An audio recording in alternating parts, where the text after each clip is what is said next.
Hey everyone, this is me Jamia from Jumbo Creation. Welcome you all. Today we are going to study Rajya Sabha, which is composition of Council of State. So here we can see Article 80 of the Indian Constitution of India provides that the Council of State consists of first 12 members to be nominated by the President in accordance with the provision of Clause 3. Second, not more than 238 representative of the state and the union territories. So हम यहाँ पे क्या देख रहे हैं कि article 80 के तहत ये हमें प्रोवाइड कराते हैं जो इंडिया का कॉन्स्टिट्यूशन है, भारत के संविधान के तहत इसमें बोला जा रहा है कि काउंसिल ऑफ स्टेट होगा और काउंसिल ऑफ स्टेट होने के बाद कौन करता है? Article 80 of the constitution. और काउंसिल ऑफ स्टेट क्या है? काउंसिल ऑफ स्टेट है हमारा राज्यसभा।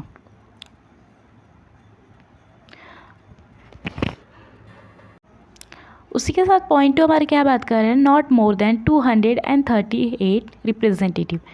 मतलब पॉइंट टू हमको ये बोल रहा है कि 238 से ज़्यादा रिप्रेजेंटेटिव हमारे इंडिया में नहीं हो सकते। 238 रिप्रेजेंटेटिव किस में? हमारी जो राज्यसभा है उसमें हर एक स्टेट का एक रिप्रेजेंटेटिव होता है और वो रिप्रेजेंटेटिव 238 से एक्सीड नहीं हो सकता है। इसमें ये तो बताया गया है कि कितने से ज़्यादा नहीं हो सकती है, लेकिन इसमें ये बिल्कुल भी नहीं बताया गया है कि कितने से कम नहीं हो सकती है। तो आप लोगों के लिए एक होमवर्क मैं देती हूँ कि आप लोग कमेंट में ये बताने कि प्रेजेंट में अभी कितने रिप्रेजेंटेटिव है अपने राज्यसभा में।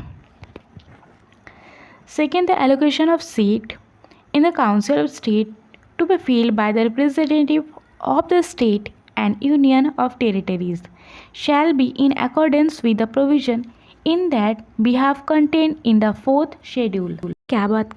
फोर्थ शेड्यूल क्या बात करता है? फोर्थ शेड्यूल बात करता है कि किस तरीके से हमारा जो रिप्रेजेंटेटिव है उनका एलोकेशन किस तरीके से होगा, वो फोर्थ शेड्यूल में दिया हुआ है। Third, the members to be nominated by the president under sub clause of the clause 1 shall consist of persons having special knowledge or practical experience in respect of such matters as the following, namely literature, science, art and social service। जब हमारे country में होगी तो वो ऐसे ही नहीं कर सकते कि उसका प्रोविज़न पहले हमारे कॉन्स्टिट्यूशन में होना चाहिए तभी वो होता है। तो क्लॉज 1 एंड सबसेक्शन 1A बात करता है कि जो मेंबर हमने पहले देखे उनके चुनाव प्रेसिडेंट कैसे करेंगे, वो उसके बारे में बात हमारे थर्ड पॉइंट में किया जा रहा है। और वो किस तरीके से करेंगे, उनके स्किल्स देख के। अब कौन सा स्किल्स? अब कोई गुंडा आ जाए उसमें बोले कि मुझे मार काटने की बहुत ज़्यादा स्किल्स है, या फिर कोई डांसर आ जाए मुझे बोले कि डांस करना है, तो डांस करने से पॉलिटिक्स चलेगी क्या? या फिर डांस करने से हमारे देश चलेगा क्या? नहीं ना। तो इसके लिए कुछ स्किल्स जो है वो मेंशन भी किया गया। तो स्किल्स क्या क्या है इसमें?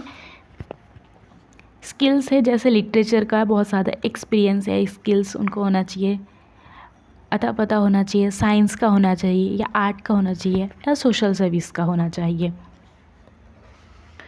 और ये स्किल्स किन लोगों के लिए देखा जाएगा? पॉइंट वन में ही हमने क्या देखे थे? पॉइंट 1 के ए में हमने देखे थे कि 12 मेंबर्स जो है उनको प्रेसिडेंट चूज़ करेंगे, और जो प्रेसिडेंट चूज़ करेंगे वो 12 मेंबर्स, उनमें ये क्वालिटीज़ होने चाहिए। लिटरेचर वगैरह इन गुणों के साथ भी और भी कुछ गुण हैं जो उनमें होना चाहिए। फर्स्ट, वो मेंबर होना चाहिए संसद के। अगर वो उस चीज़ के मेंबर नहीं है तो सेकंड ऑप्शन उनके पास ये बनता है कि after president choose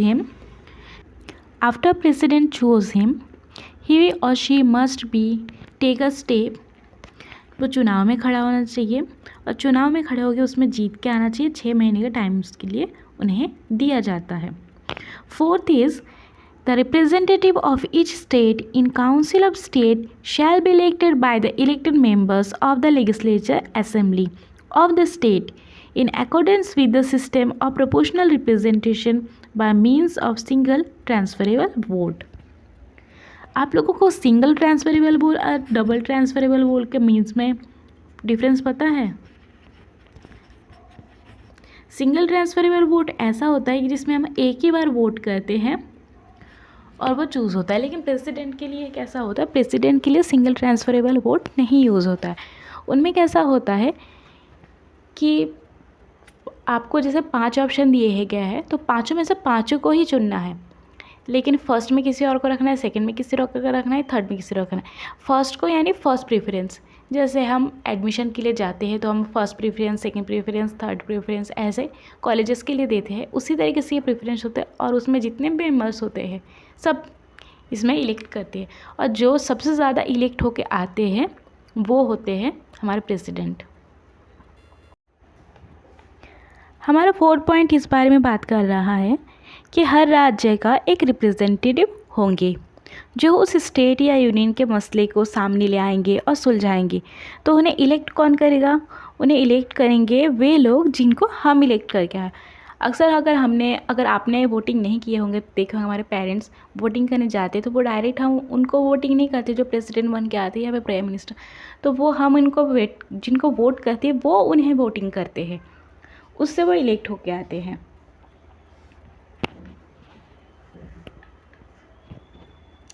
Fifth is the representative of union territories in the Council of State shall be chosen in such manner as Parliament law may prescribe।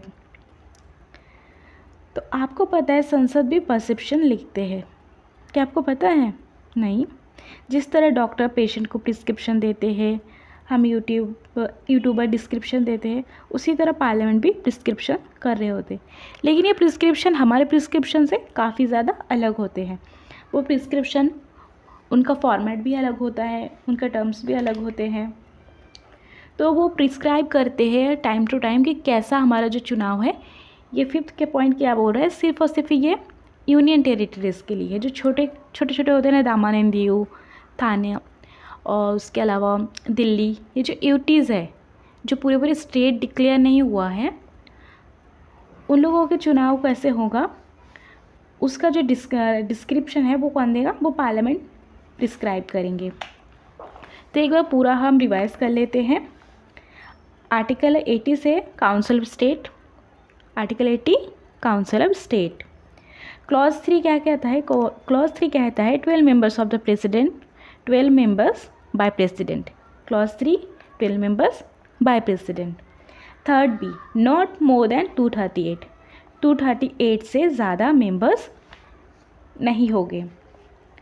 Second, seat allocation के बारे में बात करते हैं और सीट एलोकेशन कहाँ दिया गया है? 4th शेड्यूल में। थर्ड पॉइंट क्या था हमारा? 12 president nominated members, skill, art, literature. 12 members को जो चुनाव करेंगे वो किस बेस पे करेंगे? Art, literature and science and social. Members to be elected by elected members of state. Members कैसे इलेक्ट करेंगे? मेंबर किस तरीके से इलेक्ट होके आएंगे? मेंबर्स को इलेक्ट करेगा जिनको हम ऑलरेडी चुन चुके हैं। यूनियन टेरिटरीज़ का कैसे होगा चुनाव? यूनियन टेरिटरीज़ का चुनाव कैसे होगा? उसे पार्लियामेंट प्रिस्क्राइब करेंगे।